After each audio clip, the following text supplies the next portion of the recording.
आमे वेद पाठशाला कार्यक्रम आरंभ करने जाउछु। व्यस्ततामय जीवनरू मुक्त हेबा पई वेद पाठशाला आपनकु निमंत्रण जनाए। तेबे सुनंतु विशेष कार्यक्रम वेद पाठशाला। प्रिय श्रोता बंधु, प्रभु जीशुଙ୍କ मधुर नामरे नमस्कार जनाई आजिर वेद पाठशालार कार्यक्रम को स्वागत करुअछि। आमे पार्वत्य उपदेशर अति गुरुत्वपूर्ण प्रसंग उपरे आलोचना करुछु। यह जदियो तांक शिक्षार नूतन विभाग अटे, सेथिपई आमे लक्ष्य करू जे पर्वगुड़िक विभाजित होइअछि। माथ्यू 5 पर्व को आमे कहि परिबा जे एई पर्व आमकु अंतदृष्टि करबा निमंते सहाय्य करिछि। प्रभु जीशुଙ୍କ आशीर्वाद युक्त उक्ति आमको अंतदृष्टि करबा निमंते कहे, जेपरि आमे ईश्वरଙ୍କ महान आश्चर्य कार्य को देखि परिबा। जदि नूतन जन्मर आश्चर्य कार्य सत्य अटे ओ ताहा आम हृदय घटिछि ओ आममानक स्वभाव जीशुଙ୍କ स्वभाव परि होइछि, तेबे सेही आश्चर्य कार्य को आमे अनुभव करि पारिछु, जहा माथ्यू 5 पर्वरे कुहा जाइअछि। एही समस्त उत्तम गुण आम जीवन रे आमे देखिबाको पाइबा। यह आम जीवन रे वृद्धि पाइब और विकास लाभ करिब। आजिर अध्ययन निमंते आमे माथ्यू 6 पर्व 1 पदरु 4 पद पाठ करिबा। सेठारे एपरि लेखा अछि, लोक देखाइबा पई सेमानक साक्षातरे जेपरि धर्मकर्म न कर, एथिपई तुममाने सावधान होई थाओ, नहिले तुममानक स्वर्गस्थ पितांक निकटरे तुममानकर पुरस्कार नाही। एणु दान करिबा समय कपटी मानक परि निज सम्मुखरे तुरी बजाओ नाही। सेमाने लोकमानक ठारु गौरव पाइबा पई समाज गृहरे ओ दांडरे से प्रकार करंती। मु तुममानकु सत्य कहुअछि, सेमाने आपणा आपणा पुरस्कार पाइअछंती, किंतु तुम्भे दान करिबा समयरे तुम्भर दक्षिण हस्त कौन करुअछि ताहा तुम्भर बाम हस्त न जानु, जेपरि तुम्भर दान गोपनरे हब, आउ तुम्भर पिता जे गोपनरे देखंती से तुम्भकु फल देबे। मु पूर्व पाठरे कहिथिली जे माथ्यू 5 पर्वर प्रथम अंशटी अंतदृष्टि विषय कहे, अन्य समस्त अंश बाह्य दृष्टि विषय कहे। एही समस्त उत्तम गुण किपरि आपणा भाई विवादी स्त्री लोक ओ आपणा भार्याठारे प्रयोग करि पारिबो, तापरे कहंती किपरि दुष्ट लोक शत्रु ओ प्रतिवासीଙ୍କ मध्यरे प्रयोग करि पारिबो। ताही 5 पर्वर गुरुत्वपूर्ण शिक्षा अटे। से कहंती बाह्य दृष्टि कर, अंतदृष्टि कला परे आमे आविष्कार करू जे ईश्वर आम हृदय आश्चर्य कार्य साधन करिअछंती, जे आम आंतरिक पुरुष को नूतनीकृत करिअछंती।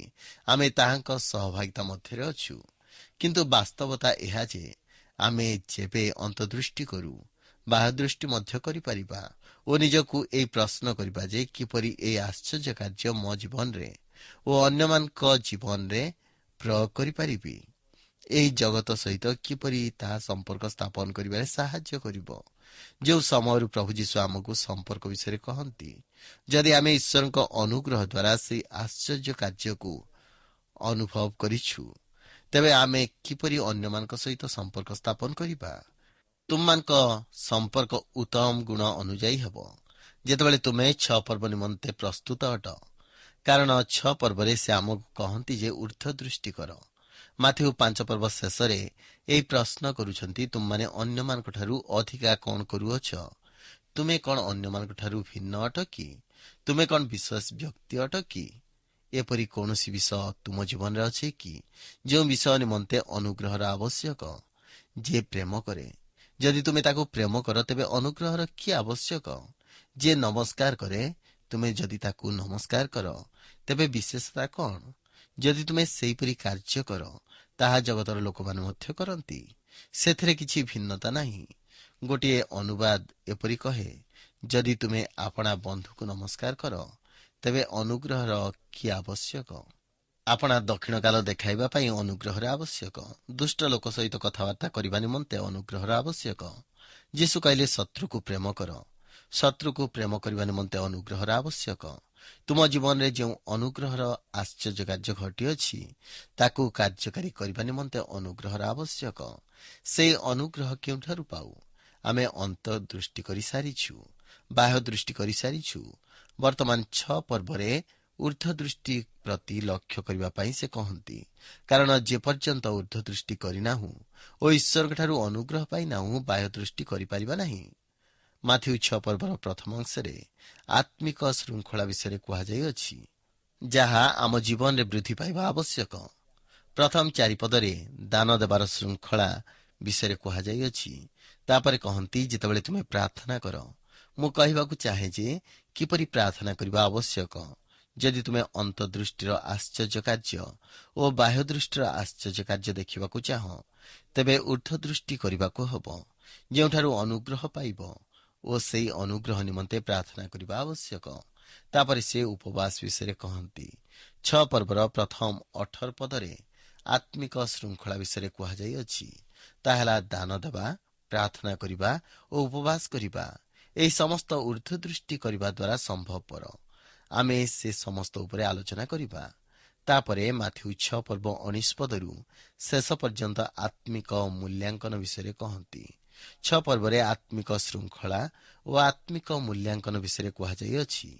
ଏ ଆତ୍ମିକ ଶୃଙ୍ଖଳା ଆମ ଜୀବନରେ ଯେତେବେଳେ ଦେଖାଦିଏ ଓ ଆମେ ସମସ୍ୟା ସମାଧାନକାରୀ ଓ ପ୍ରଶ୍ନର ଉତ୍ତର ହୋଇପାରିବା, ଆମେ ଆମ ଜୀବନରେ ଈଶ୍ୱରଙ୍କ କାର୍ଯ୍ୟ ସାଧନ କରିବା, ଅର୍ଥାତ୍ ଆମେ ସମସ୍ୟାର ଅଂଶୀ ନ ହୋଇ ସମସ୍ୟା ସମାଧାନକାରୀ ହୋଇପାରିବା। ତେଣୁ ଆମ ଜୀବନରେ ଆତ୍ମିକ ଶୃଙ୍ଖଳା ଦେଖାଯିବା ଆବଶ୍ୟକ। କେବଳ ଆତ୍ମିକ ଶୃଙ୍ଖଳା ଯଥେଷ୍ଟ ନୁହେଁ।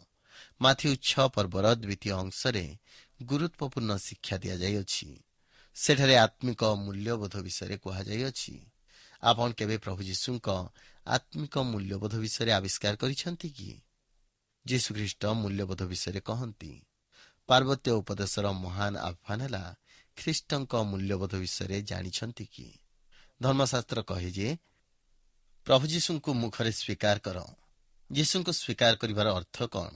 ଆମମାନଙ୍କୁ କୁହାଯାଇଅଛି ଯେ ପାପ ସ୍ୱୀକାର କରିବା ନିମନ୍ତେ ଓ ଯୀଶୁଙ୍କୁ ସ୍ୱୀକାର କରିବା ନିମନ୍ତେ କୁହାଯାଇଅଛି। ସ୍ୱୀକାର ଶବ୍ଦର ଅର୍ଥ ବୁଝିବାକୁ ହେଲେ ଗ୍ରୀକ୍ ଭାଷାର 2ଟି ଶବ୍ଦ ପ୍ରତି ଦୃଷ୍ଟି ଦେବାକୁ ହେବ। ତାହା ହେଲା ଠିକ୍ ତାହା କହିବା। ଯାହା କରୁଛୁ ତାକୁ କହିବା ବିଷୟରେ କୁହାଯାଏ।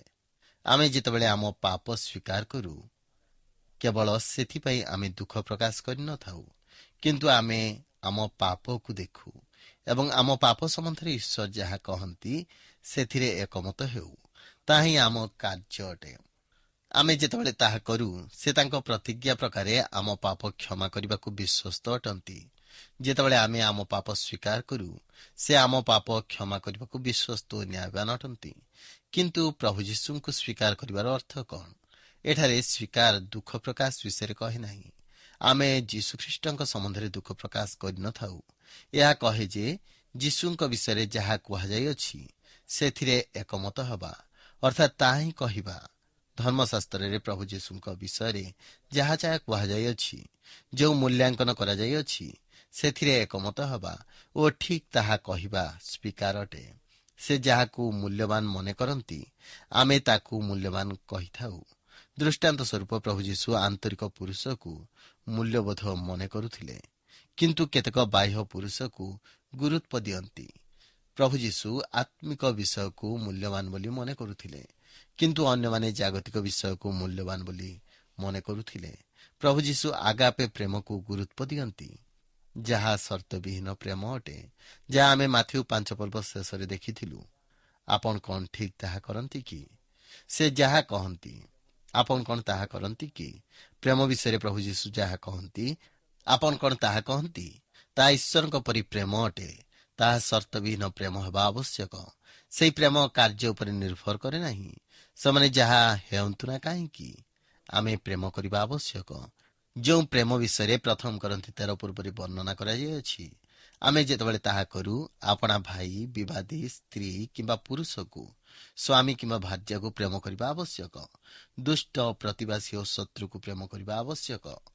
ପ୍ରଭୁ ଯୀଶୁଙ୍କ ମୂଲ୍ୟାଙ୍କନ ଅତି ଗୁରୁତ୍ୱପୂର୍ଣ୍ଣ ଶିକ୍ଷା ଅଟେ। ମାଥ୍ୟୁ 6 ପର୍ବର ଦ୍ୱିତୀୟ ଅଂଶଟି ଅତି ଗୁରୁତ୍ୱପୂର୍ଣ୍ଣ। ଏଣୁ ତାହା ଅଧ୍ୟୟନ କରି ଖ୍ରୀଷ୍ଟଙ୍କ ମୂଲ୍ୟବୋଧକୁ ଆବିଷ୍କାର କରିବା ଆବଶ୍ୟକ। ଆମେ ଖ୍ରୀଷ୍ଟଙ୍କ ମୂଲ୍ୟବୋଧ ବିଷୟରେ ନ ଜାଣିଲା ପର୍ଯ୍ୟନ୍ତ ଊର୍ଦ୍ଧ୍ୱଦୃଷ୍ଟି କରିବା ଆବଶ୍ୟକ। ତାପରେ ପ୍ରଭୁ ଯୀଶୁ ଯାହା କହନ୍ତି ସେଥିରେ ଏକମତ ହେବା ଆବଶ୍ୟକ। ଏହି ମହାନ ଶିକ୍ଷାର ପୂର୍ବାପର ପ୍ରସଙ୍ଗ ବିଷୟରେ ଚିନ୍ତା କରନ୍ତୁ। ସମସ୍ୟାରେ ପୂର୍ଣ୍ଣ ଅସଂଖ୍ୟ ଜନତା ପର୍ବତ ତଳ ଦେଶରେ ଅଛନ୍ତି। ଏହି ସମସ୍ତ ସମସ୍ୟା ପର୍ବତ ଉପରେ ଥିବା ଲୋକମାନଙ୍କୁ ଦିଆଯାଇଅଛି, ଯେଉଁମାନେ ଉପରୁ ସେମାନଙ୍କ ସମସ୍ୟା ପ୍ରତି ଦୃଷ୍ଟିପାତ କରନ୍ତି। ଏହି ସମସ୍ତ ଶିକ୍ଷା ଆମକୁ କହେ ଯେ କିପରି ଆମେ ଈଶ୍ୱରଙ୍କ ଅନୁଗ୍ରହ ଦ୍ୱାରା ସେମାନଙ୍କ ସମସ୍ୟାର ସମାଧାନକାରୀ ହୋଇପାରିବା ଓ ସେମାନଙ୍କ ପ୍ରଶ୍ନର ଉତ୍ତର ହୋଇପାରିବା। ଆମେ ଯେତେବେଳେ ମାଥ୍ୟୁ 6 ପର୍ବର ଦ୍ୱିତୀୟ ଅଂଶକୁ ଆସୁ, ତାହା ଏହିପରି ଆମକୁ କହେ, ଏହି ଲୋକମାନଙ୍କ ସମସ୍ୟାର କାରଣ ହେଲା ସେମାନେ ଖ୍ରୀଷ୍ଟଙ୍କ ମୂଲ୍ୟବୋଧ ବିଷୟରେ ଜାଣନ୍ତି ନାହିଁ। ସେମାନେ ଈଶ୍ୱରଙ୍କ ମୂଲ୍ୟାଙ୍କନ ବିଷୟ ଜାଣନ୍ତି ନାହିଁ। ଯେଉଁ ମୂଲ୍ୟବୋଧ ବିଷୟରେ ତୁମମାନେ ଶୁଣିଅଛ, ତାହା ସେମାନଙ୍କ ନିକଟରେ ପ୍ରକାଶ କର। ତୁମେ ଏହି ମୂଲ୍ୟବୋଧ ବିଷୟରେ କହିବାକୁ ହେବ।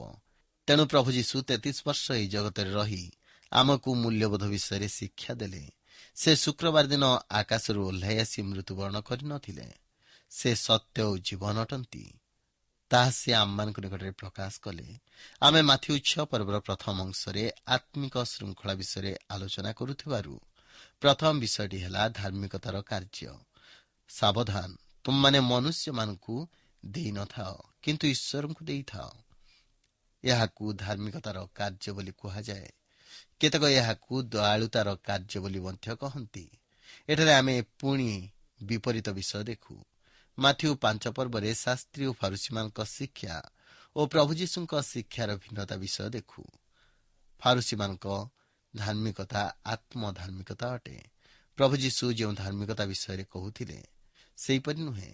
ଅନେକ ଭାବନ୍ତି ଯେ ମାଥ୍ୟୁ 5 ପର୍ବ ଶେଷ 6ଟି ଅନୁଚ୍ଛେଦରେ ପ୍ରଭୁ ଯୀଶୁ ମୋଶାଙ୍କ ବ୍ୟବସ୍ଥା ବିଷୟରେ କହନ୍ତି। ପ୍ରଭୁ ଯୀଶୁ ମୋଶାଙ୍କ ବ୍ୟବସ୍ଥା ବିଷୟରେ କିଛି କହୁନାହାନ୍ତି, କିନ୍ତୁ ପ୍ରଭୁ ଯୀଶୁ କହୁଥିଲେ ଶାସ୍ତ୍ରୀ ଓ ଫାରୁସୀମାନଙ୍କ ଶିକ୍ଷା ଧର୍ମଶାସ୍ତ୍ର ସମ୍ବନ୍ଧୀୟ ନୁହେଁ। ପ୍ରଭୁ ଯୀଶୁ ସେମାନଙ୍କ ଶିକ୍ଷାରେ ଏକମତ ନଥିଲେ, କାରଣ ଯେପରି ସେମାନେ ବ୍ୟାଖ୍ୟା କରୁଥିଲେ, ଯେପରି ନିଜ ଜୀବନରେ ପ୍ରୟୋଗ କରୁଥିଲେ, ତାହା ଭିନ୍ନ ପ୍ରକାର ଥିଲା। ପ୍ରଭୁ ଯୀଶୁ ଆପଣା ଶିଷ୍ୟମାନଙ୍କୁ କହିଲେ, ମୋର ଶିକ୍ଷା ସମସ୍ତ ଧର୍ମଶାସ୍ତ୍ର ସମ୍ବନ୍ଧୀୟ, କାରଣ ପ୍ରଭୁ ଯୀଶୁ ବ୍ୟବସ୍ଥାର ଆତ୍ମା ଓ ସେଥିର ଉଦ୍ଦେଶ୍ୟ ପ୍ରତି ଦୃଷ୍ଟି ଦେଉଥିଲେ। ତେଣୁ ପ୍ରଭୁ ଯୀଶୁ କହିଲେ, ତୁମମାନଙ୍କ ଧାର୍ମିକତା ଶାସ୍ତ୍ରୀ ଓ ଫାରୁସୀମାନଙ୍କ ଧାର୍ମିକତା ଠାରୁ ଅଧିକ ନ ହେଲେ ସ୍ୱର୍ଗ ରାଜ୍ୟରେ ପ୍ରବେଶ କରିବ ନାହିଁ। କାରଣ ଶାସ୍ତ୍ରୀ ଓ ଫାରୁସୀମାନଙ୍କ ଧାର୍ମିକତା କପଟମୟ ଥିଲା, କିନ୍ତୁ ପ୍ରଭୁ ଆମମାନଙ୍କଠାରୁ ବାସ୍ତବ ଧାର୍ମିକତା ଚାହାନ୍ତି। 6 ପର୍ବରେ ଦେଖୁ ଯେ ଶିଷ୍ୟମାନଙ୍କ ଧାର୍ମିକତା ଶାସ୍ତ୍ରୀ ଓ ଫାରୁସୀମାନଙ୍କ ଧାର୍ମିକତାର ବିପରୀତ ଥିଲା, ଯାହା ବିଶ୍ୱାସ କରିବା କଷ୍ଟକର। କିନ୍ତୁ ଶାସ୍ତ୍ରୀ ଓ ଫାରୁସୀମାନଙ୍କର ପରମ୍ପରା ଥିଲା ଯେ ସେମାନେ ଛକ ସ୍ଥାନମାନଙ୍କରେ ଭିକାରୀମାନଙ୍କୁ ଦାନ ଦେବା ସମୟରେ ତୁରୀ ବଜାଉଥିଲେ ଓ ସମସ୍ତେ ତାଙ୍କୁ ଦେଖିବା ସମୟରେ ଶବ୍ଦ କରି ଭିକାରୀ ଥାଳିରେ ଦାନ ପକାଉଥିଲେ। ପ୍ରଭୁ ଯୀଶୁ ତାହା ଦେଖି କହୁଛନ୍ତି, ରେ କପଟୀ। କପଟୀ ଶବ୍ଦର ଅର୍ଥ ହେଲା ନକଲି ମୁଖା ପିନ୍ଧିବା ବା ଅଭିନୟ କରିବା। କପଟୀମାନେ ଗ୍ରୀକ୍ ନାଟକ ନିମନ୍ତେ ଅଭିନୟ କରୁଥିଲେ। ଯେଉଁ ଚରିତ୍ର ଉପରେ ଅଭିନୟ କରୁଥିଲେ, ସେଥିର ନକଲି ମୁଖା ପିନ୍ଧୁଥିଲେ। ତାହା ହିଁ କପଟ ଶବ୍ଦର ଆକ୍ଷରିକ ଅର୍ଥ ଅଟେ। ପ୍ରଭୁ ଯୀଶୁ କହିଲେ, ଲକ୍ଷ୍ୟ କର, କାହିଁକି ସେମାନେ ଭିକାରୀର ପାତ୍ରରେ କିଛି ମୁଦ୍ରା ପକାଇବା ପୂର୍ବରୁ ତୁରୀ ବଜାଉଥିଲେ ଓ ତାପରେ ଦାନ ଦେଉଥିଲେ। କଣ ସେମାନଙ୍କୁ ଦାନ ଦେବା ନିମନ୍ତେ ପ୍ରଭାବିତ କରୁଥିଲା? ଲୋକମାନେ ଯେପରି ତାଙ୍କ ଦାନ ଦେଖିବେ, ତାହା ହିଁ ଅନୁପ୍ରାଣିତ କରୁଥିଲା, ଯେପରି ଲୋକମାନେ ଜାଣିବେ ଯେ ସେମାନେ ଦାନଶୀଳ ଅଟନ୍ତି। ମନୁଷ୍ୟଠାରୁ ସମ୍ମାନ ପାଇବା ନିମନ୍ତେ ସେମାନେ ଭିକାରୀର ପାତ୍ରରେ ଦାନ ପକାଉଥିଲେ। ଯଦି ତାହା ହିଁ ତାଙ୍କୁ ଦାନ ଦେବା ନିମନ୍ତେ ଅନୁପ୍ରାଣିତ କରେ, ତେବେ ସେମାନେ ସେଥିର ପୁରସ୍କାର ପାଇସାରିଛନ୍ତି। କାରଣ ସେମାନେ ମନୁଷ୍ୟଠାରୁ ସମ୍ମାନ ଚାହୁଁଥିଲେ। କାରଣ ସେମାନେ ଚାହୁଁଥିଲେ ମନୁଷ୍ୟ ସେମାନଙ୍କ ଦାନ ଦେବା ଦେଖୁ ଓ ମନେ କରୁ ଯେ ସେମାନେ ଉଦାର ପ୍ରକୃତିର ଅଟନ୍ତି ଓ ଅତି ପବିତ୍ର ଅଟନ୍ତି। ତାହା ହିଁ ସେମାନଙ୍କ ନିମନ୍ତେ ପୁରସ୍କାର ଥିଲା। ମାଥ୍ୟୁ 6 ପର୍ବରେ ପ୍ରଭୁ ଯୀଶୁ ଏହାକୁ କପଟପୂର୍ଣ୍ଣ ଧାର୍ମିକତା ବୋଲି କହନ୍ତି। ମୁଁ ଯେଉଁ ଧାର୍ମିକତା ତୁମମାନଙ୍କଠାରୁ ଆଶା କରେ, ତାହା ଯେପରି କପଟମୟ ନ ହୁଏ, ତାହା ବାସ୍ତବ ଧାର୍ମିକତା ହେବା ଆବଶ୍ୟକ। ବାସ୍ତବ ଧାର୍ମିକତା ଅନୁପ୍ରସ୍ଥ ନୁହେଁ, ଅର୍ଥାତ୍ ମନୁଷ୍ୟମାନଙ୍କ ନିକଟରେ ଧର୍ମାଚରଣ କରିବା ତାହା ନୁହେଁ, ଯାହା ମନୁଷ୍ୟକୁ ଦେଖାଇବା ନିମନ୍ତେ, ମନୁଷ୍ୟଠାରୁ ପ୍ରଶଂସା ପାଇବା ନିମନ୍ତେ। ଏହା ସେହିପରି ନୁହେଁ। ମୁଁ ଯେଉଁ ଧାର୍ମିକତା ଆଶା କରେ, ତାହା ଉଲ୍ଲମ୍ବ ହେବା ଆବଶ୍ୟକ। ତୁମମାନଙ୍କ ଦାନ ଈଶ୍ୱରଙ୍କ ଉଦ୍ଦେଶ୍ୟରେ ହେବା ଆବଶ୍ୟକ। ଏହା ମନୁଷ୍ୟ ଉଦ୍ଦେଶ୍ୟରେ ନ ହୋଇ ଈଶ୍ୱରଙ୍କ ଉଦ୍ଦେଶ୍ୟରେ ହେବା ଆବଶ୍ୟକ। ତେଣୁ ଯେତେବେଳେ ତୁମମାନେ ଦାନ କର, ଲୋକମାନେ ଯେପରି ତାହା ନ ଜାଣନ୍ତି, ସେ କହନ୍ତି, କିନ୍ତୁ ତୁମ୍ଭେ ଦାନ କରିବା ସମୟରେ ତୁମ୍ଭର ଦକ୍ଷିଣ ହସ୍ତ କଣ କରୁଅଛି, ତାହା ତୁମ୍ଭର ବାମ ହସ୍ତ ନ ଜାଣୁ। ଏହା ଅତି ମନୋହର ଶିକ୍ଷା ଅଟେ। ଶାସ୍ତ୍ରୀ ଓ ଫାରୁସୀମାନେ ଦାନ ଦେବା ସମୟରେ କାହିଁକି ତୁରୀ ବଜାଉଥିଲେ, ଆମେ ବୁଝି ନ ପାରୁ। ଯଦି ଆମେ ସେଥିପାଇଁ ଦୁଃଖ ପ୍ରକାଶ ନ କରୁ ବା ନିଜକୁ ଦୋଷୀ ମନେ ନ କରୁ, ତାହା ବାସ୍ତବରେ ଆଶ୍ଚର୍ଯ୍ୟଜନକ ବିଷୟ। ସେମାନେ କହନ୍ତି ଯେ ତୁମେ ପ୍ରଥମେ ଅଧିକ ମୂଲ୍ୟର ଦାନ ଦିଅ ଓ ପରେ ତାକୁ ଆବିଷ୍କାର କର। ସେଥିରେ ଚମତ୍କାର ଅନୁଭୂତି ପାଇବ। ଏହା ଆବିଷ୍କାର କରିବା କାହିଁକି ଗୁରୁତ୍ୱପୂର୍ଣ୍ଣ? କାରଣ ଆମମାନଙ୍କର ମଧ୍ୟ ଫାରୁସୀମାନଙ୍କ ପରି ସମସ୍ୟା ରହିଛି। ଆମେ ମନେ କରୁ ଯେ ଦାନ ଦେବା ସମୟରେ ଈଶ୍ୱରଙ୍କ ଉଦ୍ଦେଶ୍ୟରେ ନ ହେଲେ ସୁଦ୍ଧା ମନୁଷ୍ୟ ଜାଣିବା ଆବଶ୍ୟକ। ଅନେକ ସମୟରେ ଲକ୍ଷ୍ୟ କରୁ ଯେ ବଡ଼ ଧରଣର ଦାନ ଦେବାକୁ ଯେ ଚାହେଁ ସେ ନେଇ ଦାନ ପାତ୍ରରେ ପକାଇ ଦିଏ ନାହିଁ, କିନ୍ତୁ ତାହା ପାଳକଙ୍କ ନିକଟକୁ ପଠାଏ। ଫଳରେ ପାଳକ ଜାଣିବେ ଯେ ସେହି ବ୍ୟକ୍ତି କେତେ ଦାନ ଦେଇଛନ୍ତି। ଯେତେବେଳେ ତାହା ଘଟେ ତାହା ବାସ୍ତବରେ ଦୁଃଖଦାୟକ ପରି ମନେ ହୁଏ, କାରଣ ଲୋକେ ଦାନ ଦେବା ସମ୍ପର୍କରେ ଉପଯୁକ୍ତ ଶିକ୍ଷା ପାଇନାହାନ୍ତି। ସେମାନଙ୍କୁ ଦାନ ଦେବା ବିଷୟରେ ଅଧିକ ଜ୍ଞାନ ଅର୍ଜନ କରିବାକୁ ହେବ, କାରଣ ଆମମାନଙ୍କ ଦାନ ମନୁଷ୍ୟ ଉଦ୍ଦେଶ୍ୟରେ ନ ହୋଇ ଈଶ୍ୱରଙ୍କ ଉଦ୍ଦେଶ୍ୟରେ ହେବା ଆବଶ୍ୟକ। ଏହା ଅନୁପ୍ରସ୍ଥ ନ ହୋଇ ଉଲମ୍ବ ହେବା ଆବଶ୍ୟକ। ଜଣେ ପାଳକ କହନ୍ତି ଯେ ସେ ପ୍ରଥମେ ଯେଉଁ ମଣ୍ଡଳୀରେ କାର୍ଯ୍ୟ କରୁଥିଲେ ସେଠାରେ ସେ ତାହା ଶିଖିପାରିଥିଲେ। ପାଳକ ଏକ ଛୋଟ କୋଠରୀରେ ଉପାସନା ଆରମ୍ଭ କରିଥିଲେ। ପ୍ରଥମ ଦିନ କେବଳ 20 ଜଣ ଉପାସନା ନିମନ୍ତେ ଏକତ୍ରିତ ହୋଇଥିଲେ। ପାଳକଙ୍କ ସ୍ତ୍ରୀ ହସ୍ପିଟାଲରେ ଭର୍ତ୍ତି ହୋଇଥିଲେ, କାରଣ ସେ ସମ୍ପୂର୍ଣ୍ଣ ଅସୁସ୍ଥ ଥିଲେ। ପାଳକଙ୍କ ସ୍ତ୍ରୀ ମଧ୍ୟ ତାଙ୍କୁ କହିଲେ, ତୁମେ ଯାଅ ପ୍ରଚାର କରିବ। ସେହି ହସ୍ପିଟାଲରୁ ଅନେକ ଦୂରରେ ସେହି ଛୋଟ ମଣ୍ଡଳୀଟି ଥିଲା। ପାଳକ ନିଶ୍ଚିତ ନଥିଲେ ଯେ ସେହି ଛୋଟ ମଣ୍ଡଳୀ ତାଙ୍କୁ ଓ ତାଙ୍କ ସ୍ତ୍ରୀଙ୍କୁ ଉପଯୁକ୍ତ ସାହାଯ୍ୟ ଦେଇପାରିବେ କି ନାହିଁ। ଏକ ପକ୍ଷରେ ଶୟତାନ ବିଭିନ୍ନ ଚିନ୍ତା ଆଣି ଦେଉଥିଲା ଓ ଅନ୍ୟ ପକ୍ଷରେ ବିଶ୍ୱାସରେ ସେ ପଦକ୍ଷେପ ନେଉଥିଲେ। ପ୍ରଥମ ଦିନର ଉପାସନା ଶେଷରେ ପାଳକ ତାଙ୍କ ମଣ୍ଡଳୀର କୋଷାଧ୍ୟକ୍ଷଙ୍କୁ ପଚାରିଲେ, ଆଜିର ଦାନର କେତେ ପରିମାଣ? ଯେତେବେଳେ କୋଷାଧ୍ୟକ୍ଷ ସେଦିନର ଦାନର ପରିମାଣ ଦେଖାଇଲେ, ତାହା ଏତେ ଅଧିକ ଥିଲା ଯେ ସେମାନଙ୍କ ଚିନ୍ତାର ବାହାରେ ଥିଲା। ପାଳକ ତାଙ୍କୁ କହିଲେ, ତୁମେ ଗଣିବାରେ ହୁଏତ ଭୁଲ କରିଛ। କିନ୍ତୁ ସେହି ବ୍ୟକ୍ତି କହିଲେ, ମହାଶୟ, ପଛରେ ଯେଉଁ ସ୍ତ୍ରୀ ଲୋକଟି ବସିଥିଲେ ସେ ପ୍ରାୟ ସବୁ ଦାନ ଦେଇଛନ୍ତି।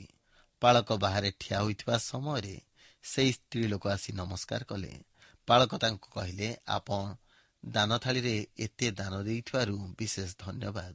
ସେହି ସ୍ତ୍ରୀ ତାଙ୍କ ଆଡ଼କୁ ଏକ ଦୃଷ୍ଟିରେ ଚାହିଁ କହିଲେ, ମୁଁ ଜାଣେ ନାହିଁ କିଏ ତୁମକୁ ଏହା କହିଲେ। ମୁଁ ସେହି ଅର୍ଥ ତୁମକୁ ଦେଇନାହିଁ, କିନ୍ତୁ ଈଶ୍ୱରଙ୍କୁ ଦେଇଅଛି। ଓ ସେ ସେଠାରୁ ଚାଲିଗଲେ। ଯୁବା ପାଳକ ଭାବେ ସେ ତାହା ଶିଖିପାରିଥିଲେ। ଯେତେବେଳେ ଲୋକେ ଦାନ ଦିଅନ୍ତି ସେମାନେ ଈଶ୍ୱରଙ୍କ ଉଦ୍ଦେଶ୍ୟରେ ଦାନ ଦିଅନ୍ତି, ମନୁଷ୍ୟ ଉଦ୍ଦେଶ୍ୟରେ ଦାନ ଦିଅନ୍ତି ନାହିଁ। ଏପରିକି ସେମାନେ ପାଳକଙ୍କୁ ମଧ୍ୟ ଦିଅନ୍ତି ନାହିଁ। ଯାହା ସେମାନେ ଦିଅନ୍ତି ତାହା ଈଶ୍ୱରଙ୍କୁ ଦିଅନ୍ତି ଓ ସେମାନଙ୍କ ମଧ୍ୟରେ ସୀମାବଦ୍ଧ ହୋଇ ରହେ। ତାହା ହିଁ ପ୍ରଭୁ ଯୀଶୁ କହିବାକୁ ଚାହୁଁଥିଲେ, ଯେତେବେଳେ ସେ କହିଲେ, ତୁମେ ଦାନ ଦେବା ସମୟରେ ତୁମର ଦକ୍ଷିଣ ହସ୍ତ କ'ଣ କରୁଅଛି, ତାହା ତୁମ ବାମ ହସ୍ତ ନ ଜାଣୁ, ତାହା ଈଶ୍ୱରଙ୍କ ଉଦ୍ଦେଶ୍ୟରେ ଦିଅ। ଧର୍ମଶାସ୍ତ୍ର ଅନୁଯାୟୀ ଦାନ ଦେବା ଅତି ଗୁରୁତ୍ୱପୂର୍ଣ୍ଣ ଆତ୍ମିକ ଶୃଙ୍ଖଳା ଅଟେ। ସେହି ପାଳକ କହୁଥିଲେ ଯେ ଦାନ ଦେବା ସମ୍ପର୍କରେ ସେ କେବେ ମଧ୍ୟ ପ୍ରଚାର କରିବେ ନାହିଁ, କାରଣ ସେ ସମ୍ପର୍କରେ ସେ ଅନେକ କାହାଣୀ ଶୁଣିଥିଲେ। ଥରେ ଜଣେ ପରିବାର ଘରର କର୍ତ୍ତାଙ୍କୁ ଉପାସନାକୁ ଆଣିବାକୁ ବହୁତ ଚେଷ୍ଟା କରୁଥିଲେ। ସେହି ବ୍ୟକ୍ତି ଉପାସନାକୁ ଯିବା ନିମନ୍ତେ କେବେ ମଧ୍ୟ ଇଚ୍ଛା କରୁନଥିଲେ। ଅନେକ ଥର ତାଙ୍କୁ ବାଧ୍ୟ କଲା ପରେ ସେ ଉପାସନାକୁ ଆସିଲେ। ସେଦିନ ପାଳକ ଦାନ ଦେବା ସମ୍ପର୍କରେ ପ୍ରଚାର କଲେ। ସେହି ପ୍ରଚାର ଶୁଣି ସେ ଆପଣା ଘରକୁ ଫେରିଆସି କହିଲେ, ଏଥିପାଇଁ ମୁଁ ଉପାସନାକୁ ଯିବାକୁ ଚାହେଁ ନାହିଁ, କାରଣ ଏହି ଲୋକମାନେ କେବଳ ଆମ ସମ୍ପତ୍ତି ନେବାକୁ ଚାହାନ୍ତି। ଓ ସେ ସେହି ଦିନଠାରୁ ଉପାସନାକୁ ଯିବା ବନ୍ଦ କରିଦେଲେ। ଏଣୁ ପାଳକ ନିଷ୍ପତ୍ତି ନେଲେ ଯେ ସେ କେବେ ଦାନ ସମ୍ପର୍କରେ ପ୍ରଚାର କରିବେ ନାହିଁ।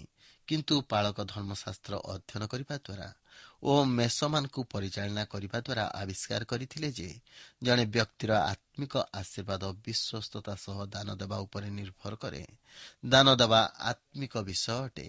ଏହା ଆତ୍ମିକ ଶୃଙ୍ଖଳା ଅଟେ। ଯେତେବେଳେ ଲୋକେ ଦାନ ଦିଅନ୍ତି, ଈଶ୍ୱର ସେମାନଙ୍କୁ ଆଶୀର୍ବାଦ କରନ୍ତି। ସେ ଆତ୍ମିକ ଭାବେ ସେମାନଙ୍କୁ ଆଶୀର୍ବାଦ କରନ୍ତି। ମୁଁ ବିଶ୍ୱାସ କରେ ନାହିଁ ଯେ ସେମାନେ କେବଳ ଆର୍ଥିକ ସାହାଯ୍ୟ ପାଇବେ। ଏହା ଯେ ସବୁ ସମୟରେ ସତ୍ୟ ତାହା ମୁଁ ବିଶ୍ୱାସ କରେ ନାହିଁ। ଯେଉଁ ଲୋକମାନେ ଗୁପ୍ତ ଭାବରେ ଦାନ ଦିଅନ୍ତି, କାରଣ ସେମାନଙ୍କ ମଧ୍ୟରେ ସୁସମାଚାର ପ୍ରଚାର ନିମନ୍ତେ ସ୍ୱାଧୀନତା ନଥାଏ, ସେମାନେ ଦାନ ଦେଉଥିବାରୁ ତାଙ୍କୁ ଦୁଃଖ ଭୋଗ କରିବାକୁ ପଡ଼ିଥାଏ। ଆମେ ଦାନ ଦେଉଥିବାରୁ ଆର୍ଥିକ ଭାବେ ଆଶୀର୍ବାଦ ପାଇବା, ଏଥିରେ ମୁଁ ସବୁ ସମୟରେ ବିଶ୍ୱାସ କରେ ନାହିଁ। କିନ୍ତୁ ଈଶ୍ୱର ଆତ୍ମିକ ଭାବେ ଆମମାନଙ୍କୁ ଆଶୀର୍ବାଦ କରିବେ। ଯଦି ଦାନ ଦେବାରେ ସେମାନେ ବିଶ୍ୱସ୍ତ ନୁହନ୍ତି, ଈଶ୍ୱର ସେମାନଙ୍କୁ ବାସ୍ତବ ଧନ ଓ ବାସ୍ତବ ଆଶୀର୍ବାଦରୁ ବଞ୍ଚିତ କରିବେ। ଯଦି ଏହା ସତ୍ୟ ଅଟେ, ତେବେ ମୁଁ ବିଶ୍ୱାସ କରେ ଯେ ଯେଉଁ ସମସ୍ତ ବିଷୟ ଉପରେ ପ୍ରଭୁ ଯୀଶୁ ମୂଲ୍ୟାଙ୍କନ କରନ୍ତି ଓ ଶିକ୍ଷା ଦିଅନ୍ତି, ସେ ସମସ୍ତ ସତ୍ୟ ଅଟେ। ଲୁକ 16 ପର୍ବରେ ପ୍ରଭୁ ଯୀଶୁ ଭଣ୍ଡାର ଘରିଆ ସମ୍ବନ୍ଧରେ କହୁଛନ୍ତି। ଏଥିରେ କେବଳ ଅର୍ଥ ବିଷୟରେ କୁହାଯାଇ ନାହିଁ, କିନ୍ତୁ ଆମ ସମୟ, ଆମ ପ୍ରତିଭା, ଆମକୁ ଦିଆଯାଇଥିବା ଦାନ, ଆମ ଶକ୍ତି, ସମସ୍ତ କିଛି ଯାହା ମନୁଷ୍ୟକୁ ଦିଆଯାଇଅଛି, ସେ ବିଷୟରେ କହିଲା ପରେ ଯଦି ସେ ଆମକୁ କହନ୍ତି ଯେ ଅତି ଅଳ୍ପ ବିଷୟରେ ବିଶ୍ୱସ୍ତ, ସେ ବହୁତ ବିଷୟରେ ମଧ୍ୟ ବିଶ୍ୱସ୍ତ ହେବ।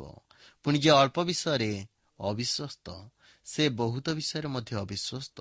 ଅତଏବ ଯଦି ତୁମମାନେ ଅଧର୍ମ ଧନରେ ବିଶ୍ୱସ୍ତ ହୋଇନାହ, ତେବେ କିଏ ତୁମମାନଙ୍କୁ ବିଶ୍ୱାସ କରି ସତ୍ୟ ଧନ ତୁମମାନଙ୍କ ହସ୍ତରେ ସମର୍ପଣ କରିବ? ଯଦି ତୁମେ ଏହି ସମସ୍ତ ବିଷୟରେ ବିଶ୍ୱସ୍ତ ହୋଇନାହ, ତେବେ ଆତ୍ମିକ ଭାବେ ଶୂନ୍ୟ ହେବ। ତାହା ହିଁ ଲୁକ 16 ପର୍ବରେ କୁହାଯାଇଅଛି।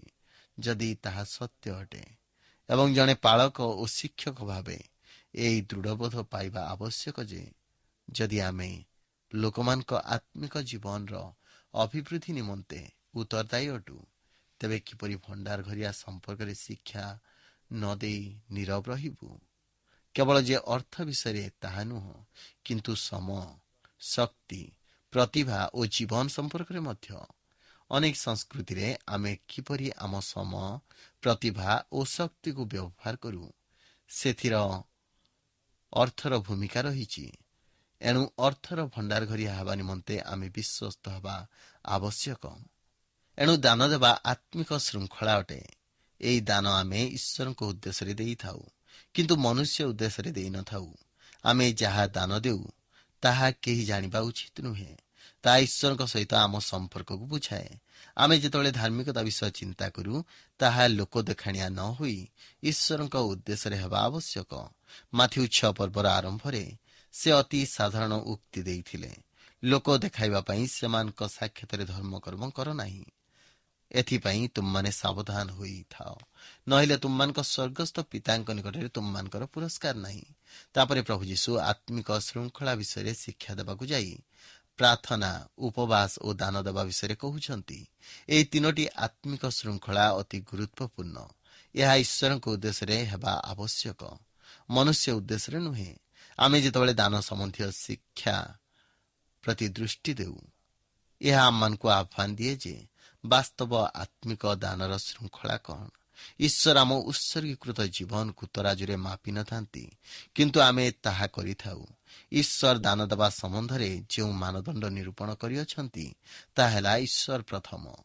ଆମେ କହୁ ଯେ ଈଶ୍ୱରଙ୍କ ବିନା ଆମର ଆଉ କେହି ଅନ୍ୟ ଈଶ୍ୱର ନାହାନ୍ତି, ତେଣୁ ମୁଁ ତାଙ୍କୁ ପ୍ରଥମ ସ୍ଥାନ ଦିଏ। କିନ୍ତୁ ମୋର ଅର୍ଥ ଉପରେ ତାଙ୍କର କିଛି କହିବାର ନାହିଁ। ଏହା ଅସମ୍ଭବ ପରି ମନେ ହୁଏ। ଯଦି ଆମେ ଈଶ୍ୱରଙ୍କୁ ପ୍ରଥମ ସ୍ଥାନ ଦେଉ, ତେବେ ସବୁକିଛି ତାଙ୍କର ଅଟେ। ଦଶମାଂଶ ବିଷୟରେ ଚିନ୍ତା କରନ୍ତୁ। ତାହା ଦାନ ଦେବା ସମ୍ପର୍କରେ ଏକ ମାନଦଣ୍ଡ ଅଟେ। ଏଥିରୁ ଆମେ ତୌଲି ପାରିବା ଯେ ଆମେ ଈଶ୍ୱରଙ୍କୁ ପ୍ରଥମ ସ୍ଥାନ ଦେଇଛୁ କି ନାହିଁ। ଦଶମାଂଶ 10 ଭାଗରୁ ଗୋଟିଏ ଭାଗ ନୁହେଁ, କିନ୍ତୁ 10 ଭାଗର ପ୍ରଥମ ଭାଗ ଅଟେ। ଦାନ ଦେବା ଦ୍ୱାରା ଆମେ କହିପାରୁ ଯେ ଆତ୍ମିକ ଜୀବନରେ ଆମେ କେଉଁଠାରେ ଅଛୁ। ସେଥିପାଇଁ ପ୍ରଭୁ ଯୀଶୁ ଆତ୍ମିକ ଶୃଙ୍ଖଳା ବିଷୟରେ ଆମମାନଙ୍କୁ କହନ୍ତି। ଆମେ କ'ଣ ବାସ୍ତବରେ ଈଶ୍ୱରଙ୍କ ଉଦ୍ଦେଶ୍ୟରେ ଦାନ ଦେଉଛୁ କି କିମ୍ବା ଲୋକ ଦେଖାଣିଆ ଭାବେ ଦାନ ଦେଉଛୁ? ଯଦି ଆପଣ ଏ ସମ୍ପର୍କରେ ଅଧିକ ଜାଣିବାକୁ ଚାହାନ୍ତି, ତେବେ ଆମ ନିକଟକୁ ପତ୍ର ଲେଖନ୍ତୁ। ଆମେ ଆପଣଙ୍କ ନିକଟକୁ ସୁନ୍ଦର ପୁସ୍ତକ ପଠାଇବୁ। ପ୍ରଭୁ ଆମ ପ୍ରତ୍ୟେକଙ୍କୁ ଆଶୀର୍ବାଦ କରନ୍ତୁ। ଶୁଣିଲେ ଆଜିର କାର୍ଯ୍ୟକ୍ରମଟି ଆପଣଙ୍କୁ କିପରି ଲାଗିଲା, ଆମକୁ ଚିଠି ଲେଖି ଜଣାଇବେ। ଯଦି ଆପଣ ଏହି କାର୍ଯ୍ୟକ୍ରମ ଦ୍ୱାରା ସ୍ୱର୍ଗୀୟ ଶାନ୍ତି ଓ ଆଶୀର୍ବାଦ ଲାଭ କରିବାକୁ ଚାହାନ୍ତି ଓ ଏହି ଶିକ୍ଷାକୁ ବାଇବଲ ଟିପ୍ପଣୀ ପୁସ୍ତକ ମାଧ୍ୟମରେ ପାଇବାକୁ ଚାହାନ୍ତି, ତେବେ ଆମ ନିକଟକୁ ପତ୍ର ଲେଖନ୍ତୁ। ଆମେ ବିନା ମୂଲ୍ୟରେ ତାହା ଆପଣଙ୍କୁ ଯୋଗାଇଦେବୁ। ଆମର ଠିକଣାଟି ହେଲା ବେଦ ପାଠଶାଳା, ପୋଷ୍ଟ ବକ୍ସ ନମ୍ବର 33, ଭୁବନେଶ୍ୱର 751001। ଏହାଛଡ଼ା ଇମେଲ ଦ୍ୱାରା ମଧ୍ୟ ଆପଣ ଆମ ସହିତ ଯୋଗାଯୋଗ କରିପାରନ୍ତି। ଆମର ଇମେଲ ଠିକଣାଟି ହେଲା oriavp@radio882.com। ତେବେ ଆଜି ପାଇଁ ବିଦାୟ ଦିଅନ୍ତୁ। ନମସ୍କାର।